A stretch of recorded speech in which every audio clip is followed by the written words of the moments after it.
భగవాన్ ఏం చెప్పారంటే ఆనందము అన్న పదం దీనికి సరిపోదు. వ్యవహారిక సంబంధమైన మనం వాడుతున్నాం, ఆనందంగా ఉంది, సంతోషంగా ఉంది, సుఖంగా ఉంది అని వాడుతున్నాం. కానీ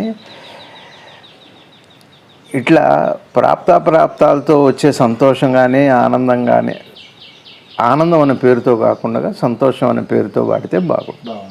ఎందుకంటే రాకపోకలకి సంబంధించి అంటే వ్యవహారం, రాకపోకలు అంటేనే వ్యవహారం. కాబట్టి దానికి ఆనందం అనే పేరు పెట్టకపోతే బాగుంటుంది. సంతోషం అంటే సరిపోతుంది.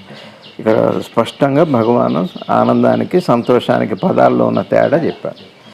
మనుషుడు కోరేది ఏమిటి అంటే సంపూర్ణమైన శాంతి, సంపూర్ణమైన ఆనందాన్ని కోరుకుంటారు. ఎవరైనానే ఉన్నాయి. మనుషుడు కోరుకునేది అంటే కేవలం సాధనతోనో సత్యాన్ని తెలుసుకోనో ఒక యోగులో ఒక జ్ఞానులకు సంబంధించిన విషయం. ప్రతి జీవి కూడా శాశ్వతంగా ఉండాలి, ఆనందం సంతోషం అని బుద్ధి పనిచేస్తున్నప్పుడు అదే కోరుకుంటారు.